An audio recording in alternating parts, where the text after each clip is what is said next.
दक्षिणा गाय के घी से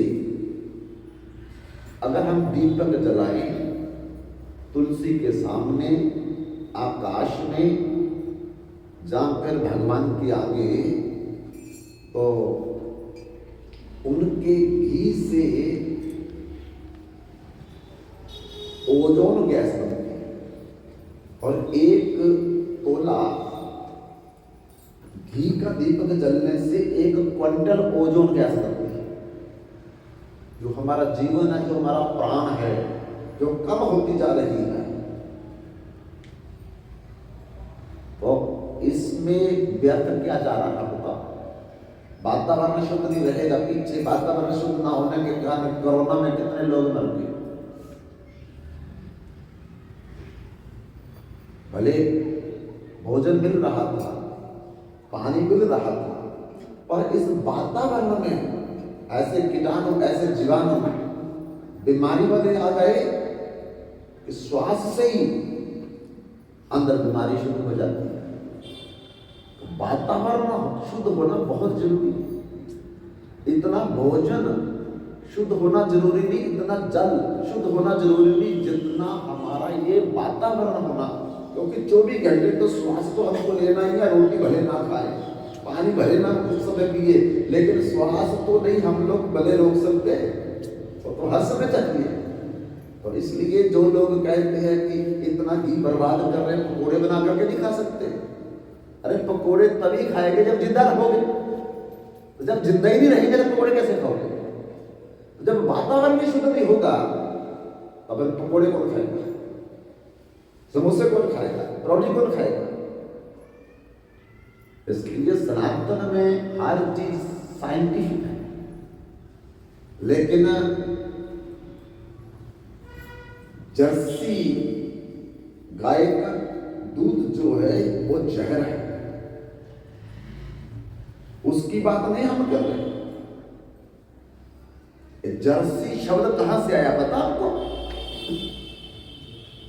जैसे हेलो शब्द मैं बोलता हूं, कहां से आया? तो हमारा तो भारतीय शब्द तो है नहीं हेलो, ये तो विदेश से आया। लेकिन जर्सी गाय ये शब्द कहां से आया?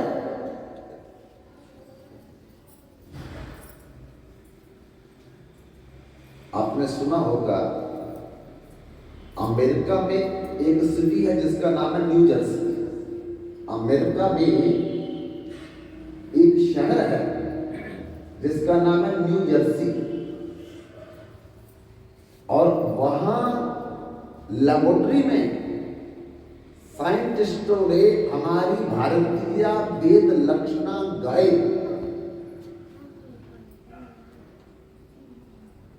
ब्रीड को बदल करके, तो उससे जो गाय तैयार की, वो गाय जब पैदा हुई तो उस गाय का नाम जर्सी रखा, शहर के नाम पर। न्यू जर्सी शहर के नाम पर गाय का नाम जर्सी रख दिया। हम बोलते जर्सी गाय। कॉमन में सब गाय को, भारतीय वेद लक्षणा गाय को छोड़कर के जर्सी बोलते हैं। तो उस गाय का दूध ज्यादा, लेकिन जहर है। दूध के लिए किया, नस्ल ही बदल दी हमारी। सुअर और उस गाय में कोई भेद नहीं है। उस गाय की पूजा नहीं होती, उसी के गले में हार डालोगे आरती, क्या फायदा उसका? उसके घी से तो देवता भोग नहीं लेते। उस घी से हवन करोगे, देवता अभिशाप दे देंगे। उसका कोई फायदा नहीं है, जहर है, चर्बी। कहां वेद लक्षणा? वो गाय है। वेद लक्षणा गाय के गुण है। घर में रहेगी, भले वो गोबर गिराएगी, गोमूत्र गिराएगी और श्वास भी लेगी, अब भी घर में जमराज नहीं आएंगे, जामदूत नहीं आ सकते हैं। 84 प्रकार की अकाल मृत्यु उस घर में नहीं होगी। और जर्सी गाय को रख करके भाई दिन रात पूजा करते रहो तो क्या फायदा? स्लो पॉइजन हमारे अंदर जा रहा है। किसी को हार्ट की बीमारी है, हमारे भारतीय वेद लक्षण गाय का रोज एक एक तोला तोला घी खाए, जबकि डॉक्टर बंद करते हैं, रोज खाए, हार्ट की बीमारी खत्म हो जाती है। हमको जहर पिलाया जा रहा है, स्लो पॉइजन दिया जा रहा है, लेकिन हम बड़े खुश होकर के 50 रुपए किलो 55 रुपए किलो मिल रहा है, 100 रुपए किलो लेने से डरते हम, इसलिए रखते नहीं है घरों में। जब हम खरीदते नहीं है तो रखेगा क्यों? जब मार्केट में किसी वस्तु की डिमांड ही नहीं है तो दुकानदार क्यों रखेगा? इसलिए जमींदार लोग जो है, डेयरियों में जितने लोग हैं, धीरे धीरे जर्सी गाय को बढ़ाते जा रहे हैं और हमारी वेद लक्षण भारतीय गाय को निकालते जा रहे हैं।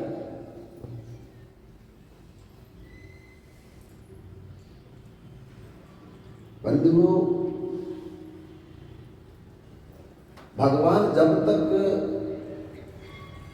गोकुल में रहे उन्होंने 5 सुगंध खाई, 5 सुगंध खाई। क्या? जब सुबह गायिया चराने के लिए मुहूर्त निकल गया, टाइम निश्चित हो गया, सब सखा एकत्रित होके जाने के लिए, तो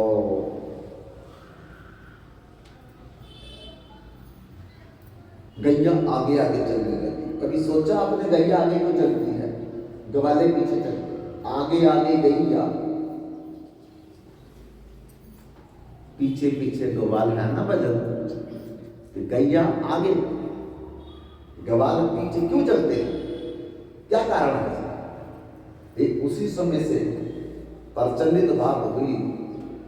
गैयों को जब पता चला कि आज हमारे भगवान हमको चराने के लिए ले जा रहे हैं, तो माता ने बड़े सुंदर पादुका बना करके कन्हैया को पहनने के लिए बोला है। और कन्हैया ने कहा, माँ, जिसकी अभी मेरे से पूजा करवाई है, जिसकी परिक्रमा मेरे से करवाई है, जिसको अभी तिलक मेरे से लगवाया है, और जिसकी गोरज उठा करके मेरे पूरे शरीर में केशवाय नमः, नारायणाय नमः, माधवाय नमः, गोविंदाय नमः, विष्णुवे नमः, मधुसूदनाय नमः, पवित्रवाय नमः, श्री भावनाय नमः, धराय नमः, ऋषिकेशवाय नमः, पद्मनाय नमः, दामोदराय नमः, वासुदेवाय, 13 तिलक लगाए मेरे को आपने।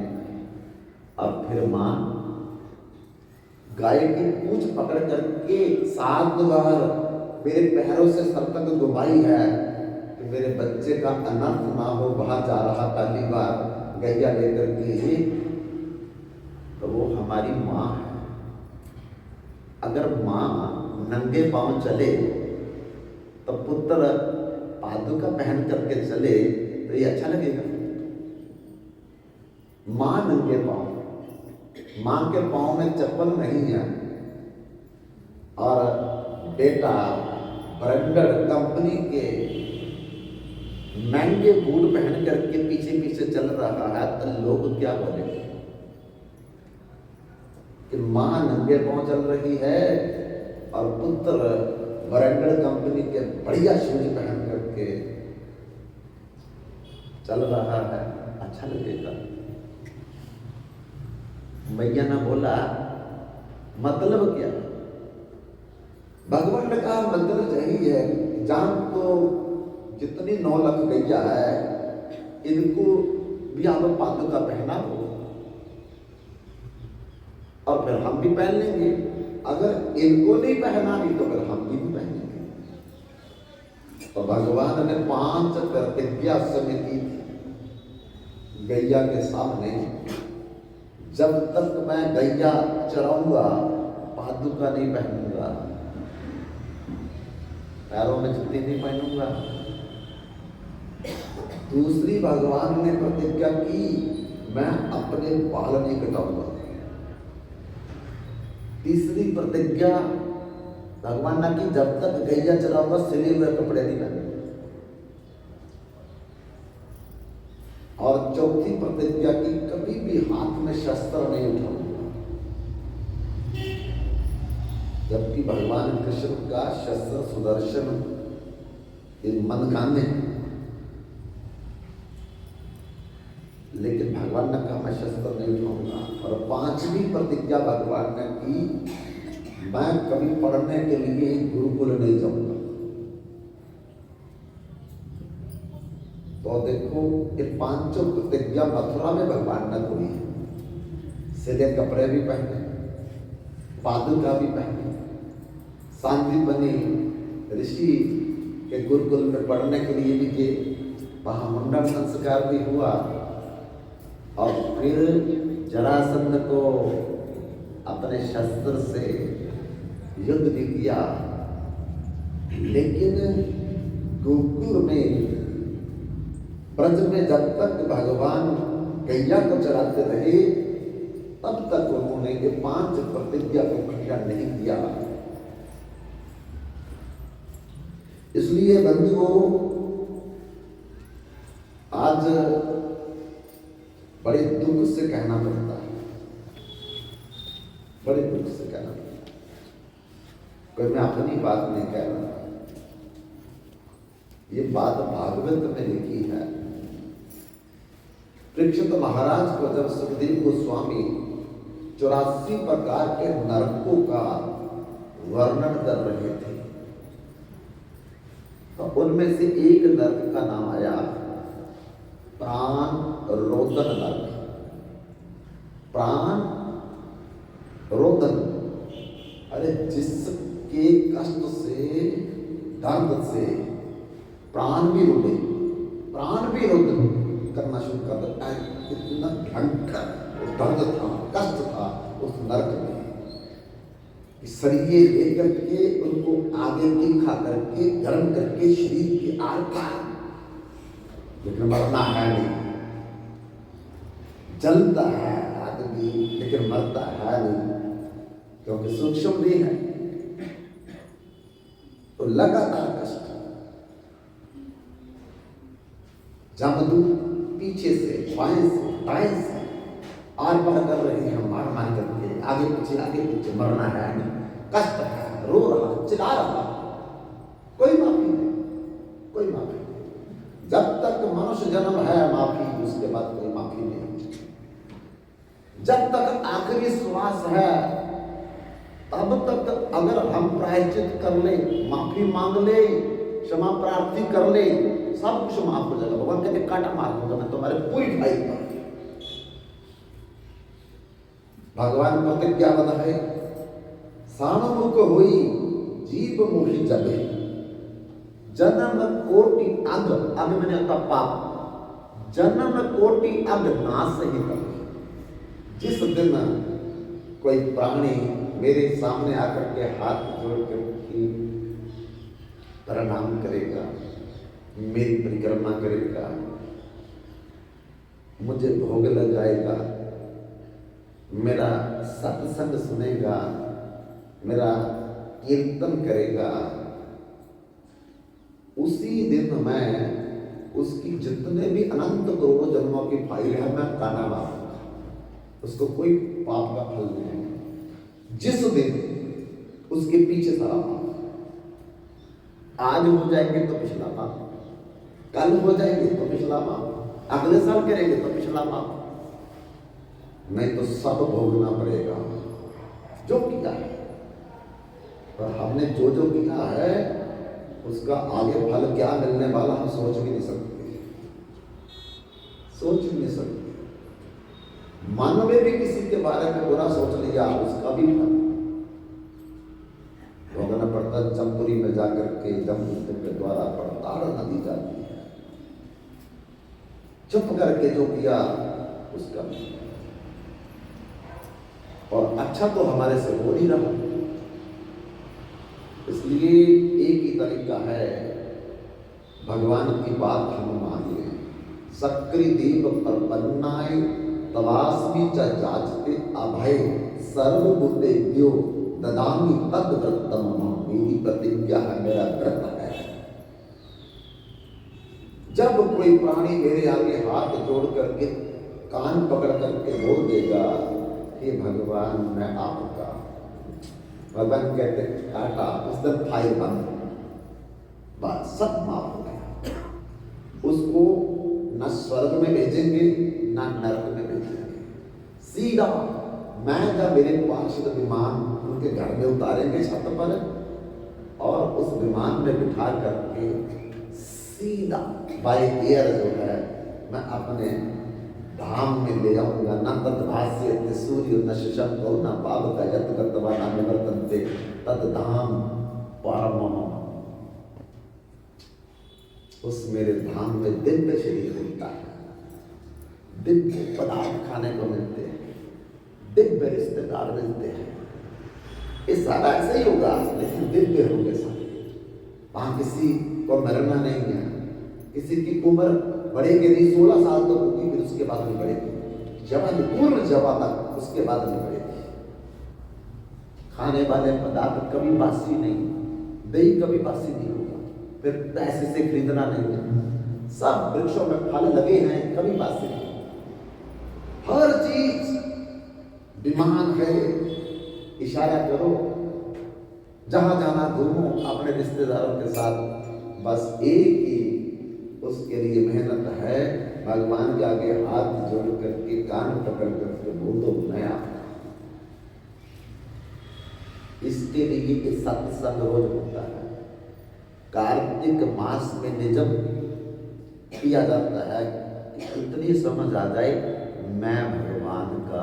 अभी तो मैं नहीं सोचता हूं कि मैं भगवान का। किसी को कोई पूछेगा ना, अभी भी पूछेगा आप कौन, तो बोलेंगे मास्टर, लेक्चरर, नहीं तो हाउस वाइफ बोलेंगे, दुकानदार, यही बोलेंगे। फिर बोलेंगे नहीं मैंने ये नहीं पूछा, ये तो आपका एजुकेशन का परिचय है, आपका परिचय क्या है। मैं ब्राह्मण,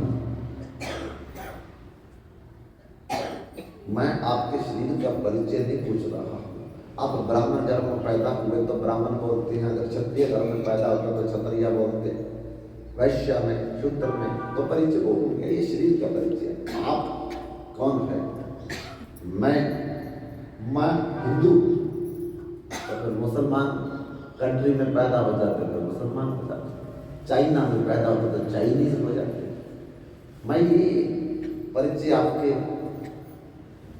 मजहब का नहीं पूछा है, आपको। मैं भारतीय, भारत में पैदा हुए तो भारतीय, अमेरिका में पैदा होते तो अमेरिकन हो जाते। ये तो आपका परिचय का है, तो आपके देश का परिचय।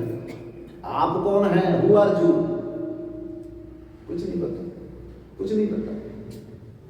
इसका मतलब मैंने अभी मन में सोचा ही नहीं कि मैं भगवान का दास, दासो हम, दासो हम, दासो।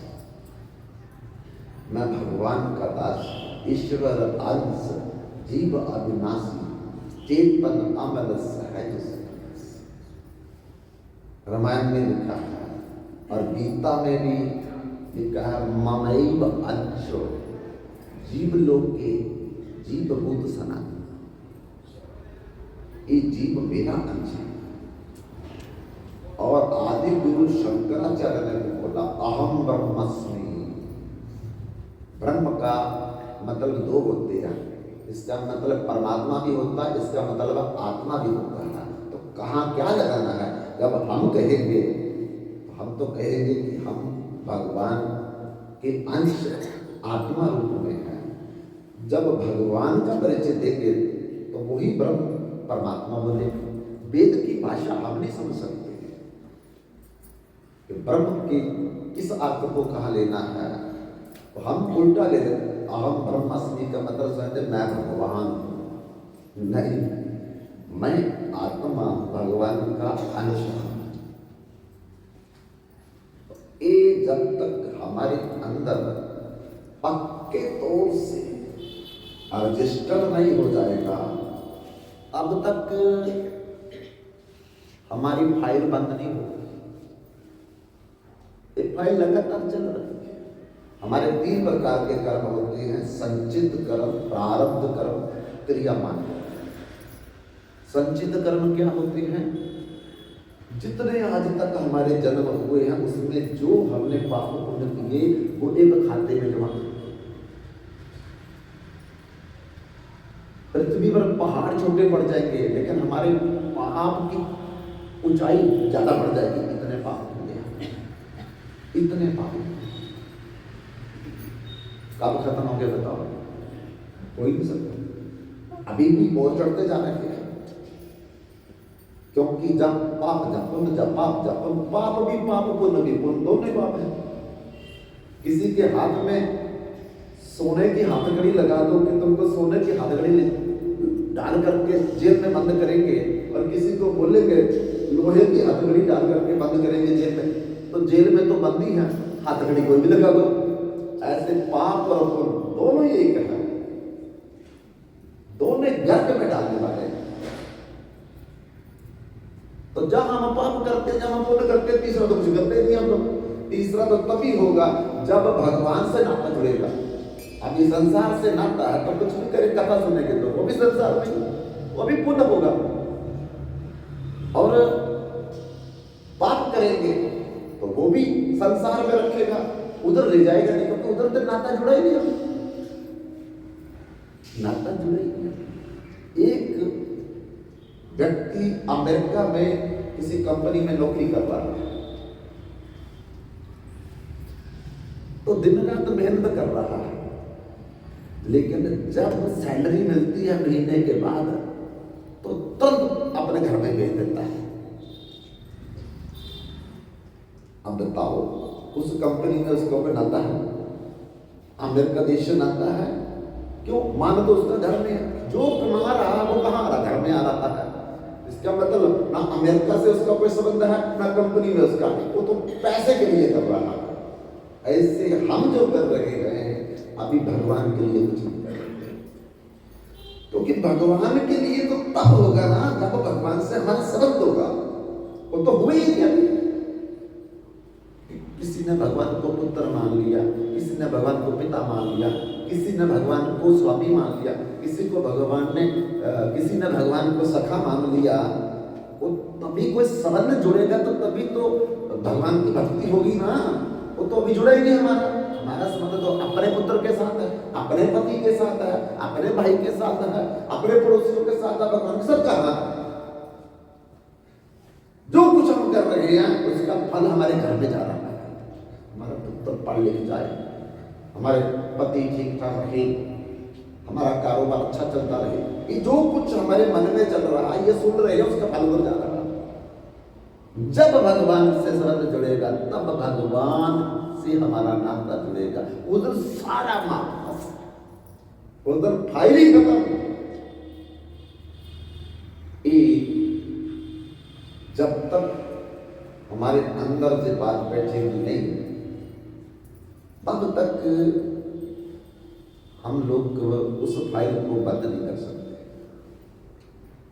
तो क्रियामान कर्म क्या है? जो अभी कर रहे हैं। और प्रारब्ध कर्म क्या है? जब मनुष्य जन्म किसी को मिलता है तो उसके खाते में जितने रुपये डाले होते हैं वो खर्च सकता है।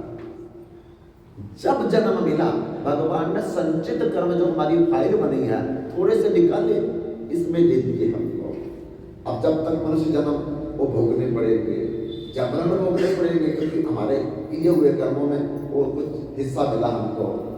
तो आगे जो कर रहे हैं ये फिर उस संचित कर्मों की जो फाइल है उसमें फिर जमा होते जा रहे हैं, अब कभी खत्म हो ही नहीं सकता। इसलिए बार बार जब हम लोग सत्संग सुनेंगे फिर हमके मन में रियलाइजेशन होगा कि सच मेरा तो रिश्ता भगवान से है और किसी से मेरा रिश्ता नहीं है।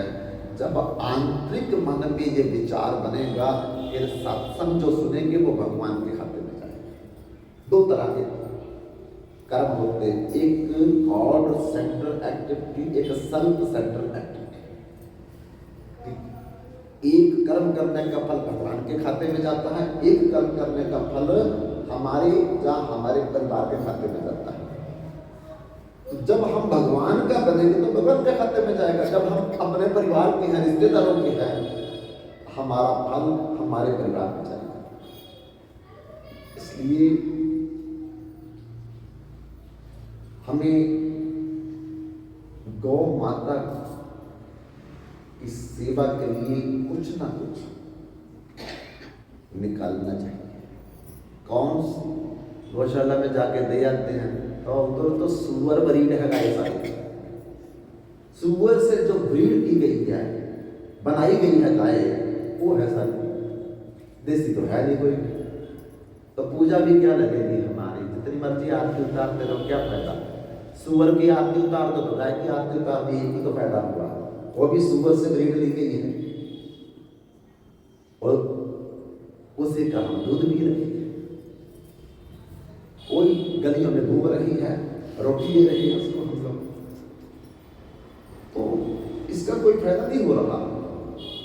यही किया विदेशियों ने, हमारे भारत की संस्कृति, सभ्यता, संस्कार को नष्ट भ्रष्ट कर दिया और उसका फल हम तो भोग रहे हैं। हमारे आने वाली पीढ़ियों को जो फल भोगना पड़ेगा हम सोच भी नहीं सकते अगर हम जागरूक नहीं हुए। लेकिन हमारे पास समय नहीं, कथा सुननी नहीं हमने, सत्संग में बैठना नहीं हमने, क्योंकि दुनियादारी में बहुत मजबूरियां हैं, बहुत काम धंधा है भैया। जब रहेंगे ही नहीं हम तो फिर क्या कर लेंगे हम, काम धंधा क्या करोगे उस समय। कुछ समय निकालना पड़ेगा। तो आज देखो हम लोग विदेशियों के पीछे लग करके 2-2 हजार के कुत्ते तो अपने घर में रख रहे हैं, 50-50 हजार के कुत्ते अपने पलंगों में सुला रहे हैं।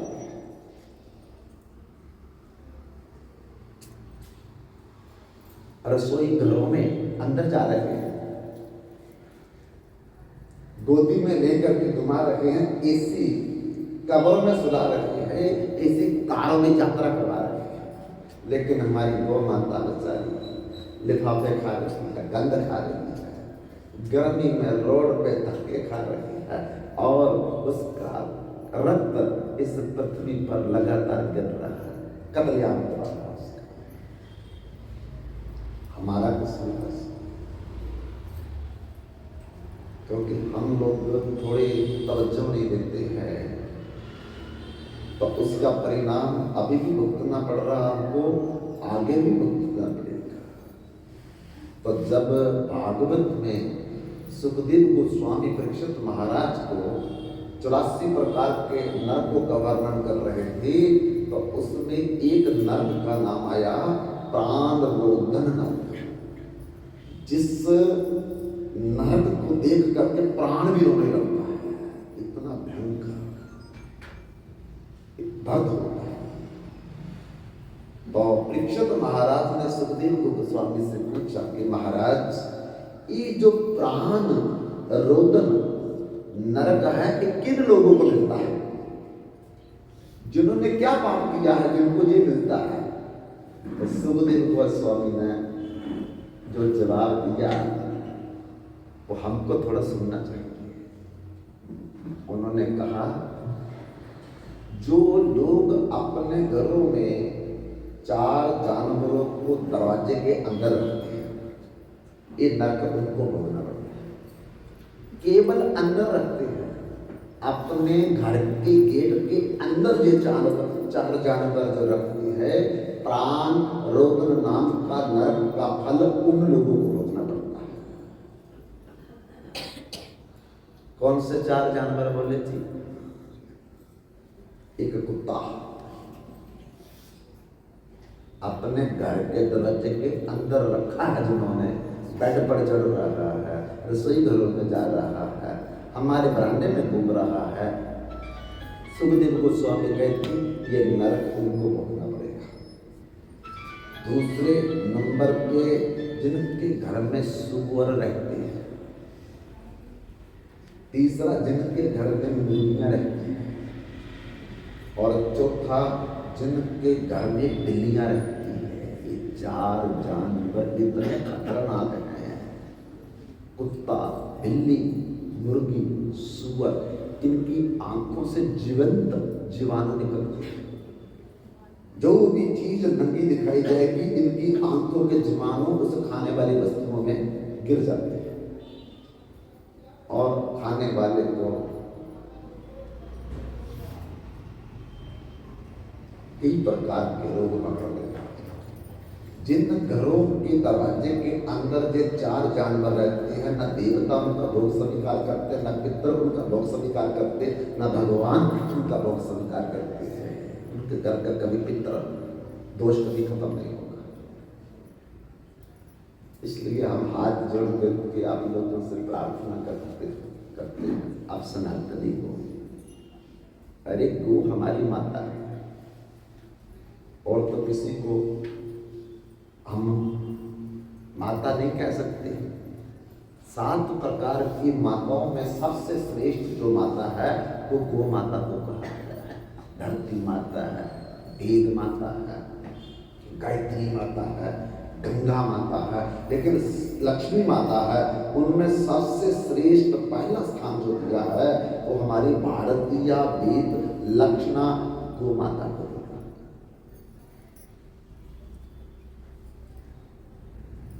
कोई हमारे घरों में कन्या को देखने के लिए आए, वर के पक्ष के लोग, तो अगर हमको पूछे कन्या कैसी है तो क्या बोलते हैं लोग? इसका स्वभाव गाय जैसा है। बोलते कन्या के पक्ष के जब लोग वर के घर में देखने के लिए जाए तो वो पूछे कि इस लड़के का स्वभाव कैसे? कोई नहीं बोलता कुत्ते जैसा है, कोई नहीं बोलता कोई हमारा लड़का बिल्कुल कुत्ते जैसा है, कुत्ते जैसा बोलता। हमको कोई कुत्ता बोल दे तो कितना बुरा लगता है, लेकिन उसी कुत्ते को हम लोग एसी कमरे में सुला रहे अपने बिस्तरों के साथ, जहां खाना खा रहे हैं वहां घूम रहा है 24 घंटे। एक कुत्ते के शरीर से 101 बीमारी तो उसके शरीर से ही निकलती है। हमेशा अपवित्र रहता है, हमेशा अपवित्र रहता है। ये 4 जानवर हमेशा अपवित्र रहते हैं। दुनिया में जितने भी जानवर हैं, कितने जानवर बोले हैं? 30 लाख तरह के जानवर बोले हैं, 10 लाख तरह के पक्षी बोले हैं, 11 लाख तरह के कीड़े मकोड़े बोले हैं। एक ही प्राणी है जिसका मरते समय भी गोबर लेप करते हैं, और जब जन्म होता है तो जन्म में भी उसके पुत्र को मिलाया जाता है, वो गाय है। ऐसा तो कुत्ते के साथ नहीं करते हम लोग, सुअर के साथ नहीं करते हम लोग, लेकिन फिर भी हमारे घरों में गाय तो नहीं है, लेकिन कुत्ते, बिल्लियां, सुअर और मुर्गियां जो है वो हम लोग अपने स्टेटस को बड़ा करने के लिए घर घर में पाल रखे हैं। इसका परिणाम आने वाले समय में तो जो भुगतना पड़ेगा, लेकिन अभी भी हम बच्चों को तरह तरह की बीमारियां कुत्तों के रखने से हो रही है। देखी थी कभी ऐसी ऐसी बीमारियां जिनके नाम अब हम सुन रहे हैं, एक कुत्तों के रखने से ही हो रही है, बिल्लियों को रखने से हो रही है, मुर्गी और सूअरों के घर में रखने से हो रही है। तो क्यों ना हम सनातनी होने के नाते कम से कम, अगर हम लोग गाय घर में नहीं रख सकते, करोड़ों रुपए का मार्बल लगा लो, शुद्ध नहीं होगा जब तक गाय का गोबर लेप नहीं किया जाएगा। उसके ऊपर डेड बॉडी जब रखी जाती है जमीन पर, तो गोबर लेप करने के लिए बोलते हैं गोबर लेप करो, तब शुद्ध होगी ये जगह। और कुछ नहीं कर सकते, कम से कम इतना तो करें कि देसी गाय का दूध तो खरीद ले, वही पी लो। भले 100 रुपये किलो मिल जाए, लेकिन लेंगे हम देसी गाय का दूध। और बेचारे जिन्होंने रखी है वो चाहते हैं कि हमारा बिके, लेना नहीं चाहता कोई। अब बेचारे जब लेना नहीं चाहता है तो वो फिर बेचारे क्या करें, बंद कर देते हैं। ऐसी ऐसी गाय जो 75 किलो दूध दे रही है 2 टाइम, और वो लोग अपने डेयरी में रख रहे हैं, लेकिन स्लो पॉइजन, वो हम जहर पी रहे हैं, वाइट पॉइजन है, लेकिन हमें मंजूर है। लेकिन भारतीय वेद लक्षणा गाय का दूध भले हमको आधा किलो मिल जाए, किलो मिल जाए, भले पानी डाल करके मिल जाए, तब भी हमारे लिए फायदेमंद है, वो लेना चाहिए। और इसलिए बंधुओं, कल गौअष्टमी है, लेकिन पूजा केवल उसी गाय की करना जो देसी गाय होगी, बाकी का कोई फायदा नहीं है। गे आगे वापस कोई फायदा नहीं, उसको खिलाओ ना खिलाओ कोई फायदा नहीं सकता, वो तो एक पशु है। तो हम लोगों को कल भारतीय वेद लक्षणा गाय कोई मिले तो उसको गले में माला भी डाल सकते, तिलक भी कर सकते हैं, और उसकी सेवा में भी कुछ दे सकते हैं। गोग्रास, रोटी, गुड़, खल, जो भी गाय की नीड्स है वो दे सकते हैं, देनी भी चाहिए। तो कल हमारा जो प्रोग्राम है वो इस प्रकार है कि सुबह जो प्रभात फेरी चलेगी पिपरा वाला मोहल्ला से, तो वो केवल किड्स केयर स्कूल के पहले ही विश्राम करेगी। वहाँ गाड़ियाँ होगी, उसमें जो जाना चाहता हमारे साथ